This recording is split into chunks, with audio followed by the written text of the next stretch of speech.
Les résultats définitifs de l'élection présidentielle nigérienne ne sont pas encore arrivés, mais la Commission électorale nationale indépendante donne déjà une longue avance au bras droit du président sortant, Mahamadou Issoufou. L'ancien ministre candidat du parti au pouvoir creuse l'écart, alors que 2,7 millions de votes ont été compilés sur les 7,4 millions d'inscrits. Mohamed Bazoum compte déjà ce jeudi, plus d'1 million de voix, le double des suffrages. Bonjour à vous, Mamadou Diouf. Bonsoir, comment vous allez? Je vais très bien. Nos meilleurs voeux à vous. Merci, meilleurs voeux à vous également, à tous nos téléspectateurs et téléspectatrices. On peut s'attendre à cela, hein. Le candidat du parti au pouvoir creuse l'écart au Niger. Oui, je ne dirais pas que ça va être une surprise, puisque on a assisté quelques semaines auparavant aux élections locales. Et au moment des élections locales, l'écart avait été grand entre le nombre de sièges de conseillers municipaux obtenus par le parti qu'il représente et les autres partis qui sont également en lice pour les élections présidentielles. D'ailleurs, certains même avaient dit que l'élection présidentielle était déjà jouée parce qu'ils avaient gagné à l'échelle nationale. Ce n'était pas une question de fief ou autre. Ici, avec les résultats qu'on a aujourd'hui, quand on compare les deux premiers, Bazoum à 1 411 387, Maman Ousmane à 655 166 sur 220 communes sur les 226. Ouais. On peut pratiquement dire que les dés sont jetés, il n'y a plus rien à faire. Mais bon, comme c'est des proclamations provisoires, il faut attendre d'abord que la commission électorale fasse la proclamation de façon officielle de la globalité des résultats.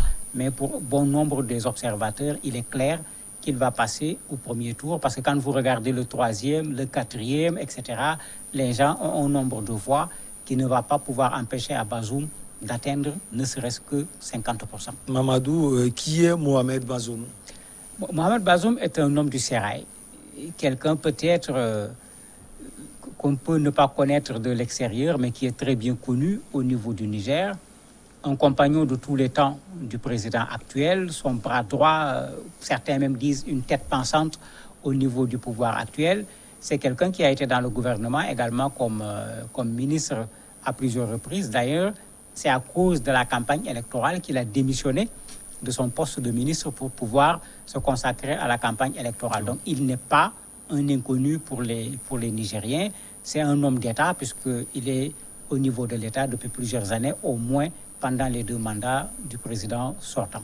Cette élection doit être la première transition démocratique entre 2 présidents élus depuis l'indépendance en 1960. Est-ce que c'est le fait majeur de la gouvernance du président sortant? En tout cas, lui, il le pense. Puisque, en faisant en quelque sorte son bilan, puisque c'est comme ça qu'il faut l'appeler, lui, il considère que la réalisation la plus importante qu'il considère qu'il a fait, c'est le fait de pouvoir remettre un pouvoir à un autre président et que cela se fasse de façon démocratique, sans coup d'État, sans coup de force. C'est lui-même qui le dit pour dire qu'en fait, pour lui, c'est un événement et malheureusement, il a raison. Comment comprendre que le Niger a 62 ans d'indépendance et en 62 ans, aucun président de la République n'a remis le pouvoir à un président de la République élu. Mais tout le monde sait pourquoi. Il y a eu plein de coups d'État au Niger. D'ailleurs, même le président sortant est arrivé au pouvoir après un coup d'État parce que le président sortant à l'époque, Mamadou Tandia, a voulu prolonger son mandat. Les militaires sont intervenus et ils sont intervenus plusieurs fois dans les questions de pouvoir au niveau du Niger. Donc malheureusement, parce que moi je ne dis pas heureusement, malheureusement c'est une première, mais quand c'est une première au bout de 62 ans, ça montre un peu où en sont les démocraties dans un certain nombre de pays africains. Cela ne cache pas peut-être les carences de la gouvernance Mahamadou Issoufou? Non, ça ne cache pas les carences de sa gouvernance, puisque on lui reconnaît quand même un effort qu'il a fourni pendant 2 mandats pour le Niger. On se rappelle la renégociation avec la question de l'uranium, puisqu'il y avait un rapport où c'est la France qui gagnait à la limite tout par rapport au Niger. les gens n'ont pas oublié une telle chose. On se rappelle également tout le travail qu'il a fait contre le terrorisme, pas seulement au Niger, mais au niveau du Sahel de façon générale. C'était par exemple, des porte-voix du G5 Sahel. Il a tout fait, il a critiqué même la communauté internationale en disant que la communauté internationale ne soutient pas le G5 Sahel comme il se doit, etc. Quand même, il y a des actions qui sont là qu'on peut mettre à son actif. Mais il y a des passifs aussi. Un des passifs, c'est l'emprisonnement de prisonniers, oui. C'est l'emprisonnement de membres de la société civile. C'est ce candidat qui aurait pu lui tenir tête, qui aurait pu tenir tête également à Bazoum, qu'on a écarté. Bon, c'est vrai que le texte du code électoral dit que quand quelqu'un a été condamné à 1 an de prison, il ne peut pas être candidat, mais très peu de gens sont convaincus que le fait qu'on ait invalidé la candidature de ce challenger est lié seulement à une question juridique. Tout le monde voit derrière également une question politique, c'est-à-dire se débarrasser d'un adversaire qui, à défaut de les vaincre au premier tour, allait très certainement les amener au moins au second tour, parce qu'il aurait pu avoir un nombre de voix important, de sorte à ce que le candidat Bazoum aurait pu avoir du mal pour passer au premier tour. Homme de Serail, d'accord. Homme de confiance du président sortant, d'accord. Qu'est-ce qui peut faire la différence entre Bazoum et Issoufou? Je me dis que c'est à Bazoum de faire la différence surtout. Parce qu'Issoufou a fait la différence par rapport aux autres présidents, avec un franc-parler par rapport aux Nigériens, par rapport aux autres pays africains, par rapport à la communauté internationale. On se rappelle encore son franc-parler sur les 3e mandats.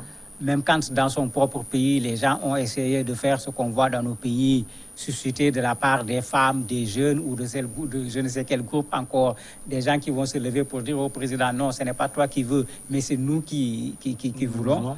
Mais il a été catégorique puisqu'il a fait sanctionner ces gens. Et c'était quand même spectaculaire en Afrique qu'on sanctionne les gens parce qu'ils veulent que le président ait encore un mandat supplémentaire. D'habitude, c'est ceux qui ne veulent pas du mandat qui sont sanctionnés. Donc, il s'est vraiment affirmé. Bazoum, pour le moment, étant à l'intérieur du parti, et généralement en Afrique, on n'aime pas les numéros 2 dont on voit trop la tête. Il a su occuper la place qui était la sienne et cela lui a permis de pouvoir aujourd'hui être le représentant du parti. À lui, certainement, maintenant, de s'affirmer, parce que quoi qu'on dise, Bazoum n'est pas Issoufou. Donc, quel que soit Alpha, il amènera mieux ou il amènera pire que ce que Issoufou a amené, et on le jugera, bien sûr, carte sur table. On ne va pas déjà lui porter un jugement alors qu'il n'a pas encore véritablement le pouvoir entre ses mains. Issoufou peut regretter plus tard, parce qu'on a vu aussi le scénario de l'Angola, où João Lourenço, l'actuel président, a été un homme de confiance de l'ancien président Eduardo dos Santos. Oui, mais c'est pourquoi j'ai dit c'est à lui de s'affirmer, parce qu'il est vrai que c'est le dauphin de Issoufou. Il est vrai que Issoufou a été en grande partie responsable de sa désignation comme candidat du parti. Mais au finish, s'il devient président de la République, c'est parce que les Nigériens ont voté. Et je crois que c'est ça qu'il faut retenir, ce n'est pas le dauphinat qu'il faut retenir. Et puisque c'est les Nigériens qui ont voté, mais il faut qu'il fasse le travail que les Nigériens attendent de lui. Pas le travail qu'un ancien président peut attendre de lui. Et s'il ne le fait pas, puisque lui peut-être également il va vouloir faire un 2e mandat, mais il crée devant lui-même l'obstacle qui va l'empêcher d'aller faire un 2e mandat, ou bien même l'obstacle qui va faire que même dans son 1er mandat, il va y avoir beaucoup de perturbations au niveau du pays parce que les gens vont se rendre compte qu'il n'est pas en train de faire ce pourquoi il a été élu. Maintenant, est-ce qu'il va faire comme le président angolais Lourenço? Est-ce qu'il va faire comme le président mauritanien? Parce que lui également, il a fait exactement la même chose. Moi, je me dis que c'est ça la démocratie. Quand on est président de la République, on devient responsable. Et quand on devient responsable, on prend ses responsabilités. On ne peut pas être président par délégation de pouvoir. On est président parce qu'on a été élu. Et quand on est président, on doit pouvoir rendre compte au peuple de ce qu'on fait. Si jamais on fouille dans les mandats de Issoufou et qu'on voit dans ses mandats à son niveau, au niveau de ses collaborateurs, des choses qui méritent qu'on demande à la justice de faire son travail, il a intérêt à le faire pour qu'on sache que, mais attendez, on a un président de la République, on n'a pas un représentant d'un ancien président de la République. Vous avez parlé des Nigériens. Justement, une partie de ces Nigériens disent qu'il n'est pas du tout nigérien. Comment il va porter la bila quand il sera président?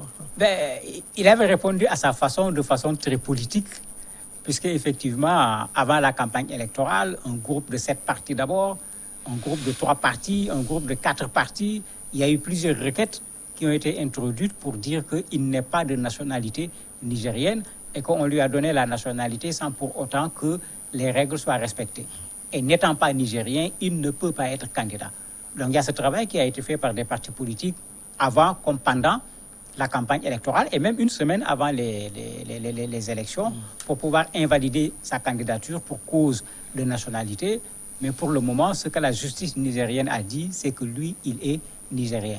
Lui aussi, il avait répondu de façon très politique à cela en leur disant lors d'un meeting, les Nigériens vont dire si je suis nigérien ou si je ne suis pas nigérien. C'est vrai que ce n'est pas la bonne méthode quand même. La nationalité se certifie.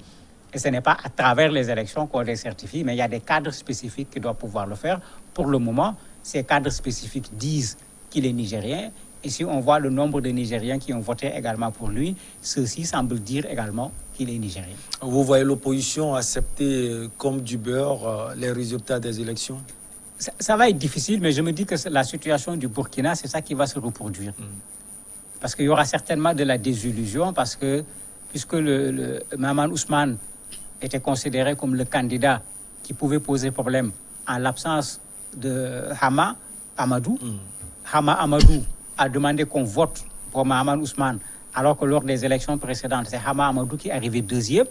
On s'attendait à un report de voix qui puisse faire de Mahaman Ousmane ce que Hama devait être. Mais quand on regarde le nombre de voix qu'il a obtenu, franchement, c'est comme si les populations n'ont pas suivi le mot d'ordre de report de voix qui a été donné par Hama Amadou. Et malheureusement, voilà le résultat que ça donne. Maintenant, pour contester des résultats sur le plan juridique, puisque c'est ça la règle, c'est ça la norme, il faut avoir des éléments probants qu'on puisse mettre devant la Cour constitutionnelle pour montrer que les élections ne se sont pas bien déroulées. Alors qu'on a entendu les observateurs de l'Union africaine, on a entendu les observateurs de la CEDEAO, on a entendu les observateurs de l'OIF, qui étaient d'ailleurs dirigés par la présidente de l'Assemblée nationale du Togo. On a vu les félicitations de l'ambassade des États-Unis au Niger, qui dit que les élections se sont bien déroulées.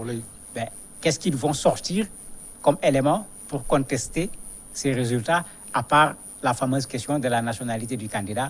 Pour le moment, on ne voit pas qu'est-ce qu'ils vont sortir comme élément pour contester les résultats. Dernière question à vous. Quel sera l'impact de l'élection de Bazoum au niveau de la sous-région ouest-africaine? Je me dis que ça devait être la règle, mais malheureusement, ça fait l'exception. On a vu ce qui s'est passé en Côte d'Ivoire, en Guinée, avec même de la violence.